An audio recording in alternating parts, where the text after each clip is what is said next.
The call came just after midnight. A voice I didn't recognize whispered through the static, "Check your wife's phone. The truth is already in there." Then silence. I sat at the kitchen table, staring at the half-empty glass of bourbon. My wife slept upstairs.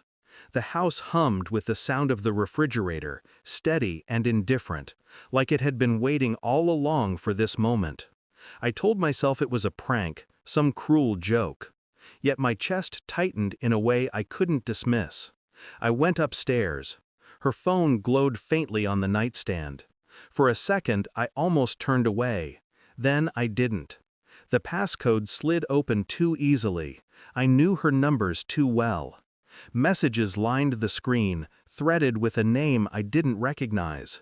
The last one read, "Tonight was perfect. He'll never know." My throat went dry. The room spun.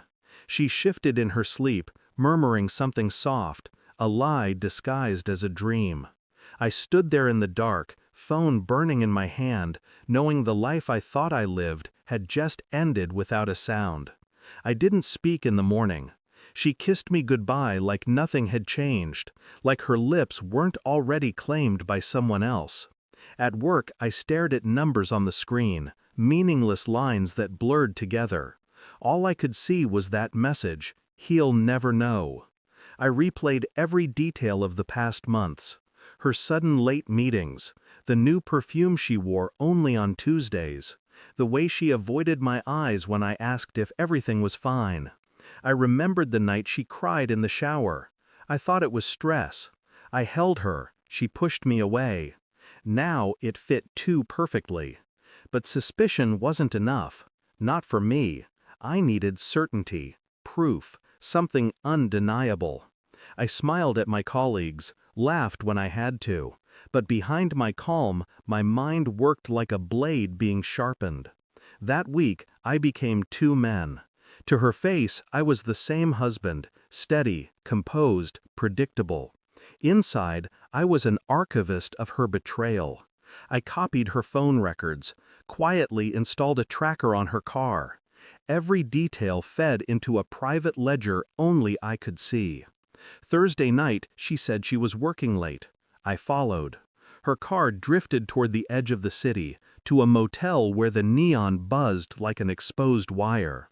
I sat in my car, lights off, watching her silhouette step into room 12. A man opened the door. His hand touched her back like it belonged there. I didn't move, didn't scream, didn't break. I only memorized the time, the place, the shape of his face. Back home, she slid into bed beside me, smelling faintly of soap that wasn't ours. I lay still, listening to her breathing, steady as if nothing in the world was wrong. 2 weeks later, I had everything. Hotel receipts, phone logs, photographs, enough evidence to bury the illusion of our marriage forever. I printed it all, slipped it into a plain folder. That night, I set it on the dinner table between us. She frowned. "What's this?"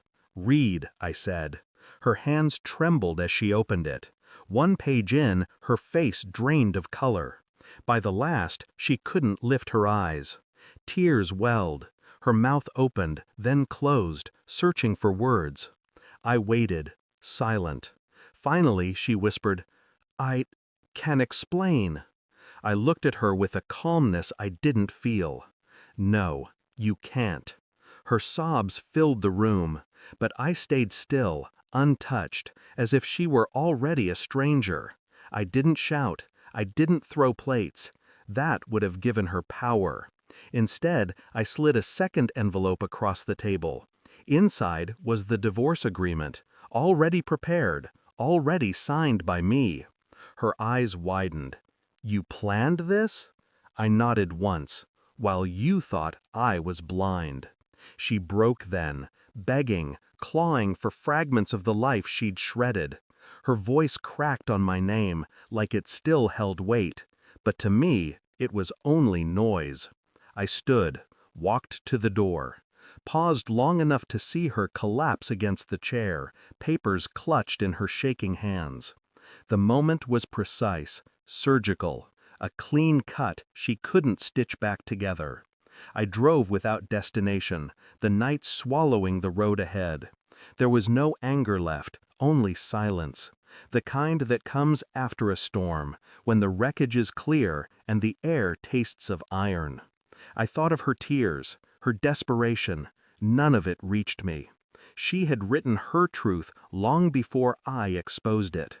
What remained was mine. Freedom, control, a clarity sharper than grief. I lit a cigarette, watched the smoke curl out the open window. For years, I believed love was unbreakable. Tonight, I understood. It isn't love that binds people, it's lies. And once the lies die, so does everything else. Thanks for watching. Don't forget to like, share, and comment. Subscribe now to Cheating Stories Insight World for more amazing stories.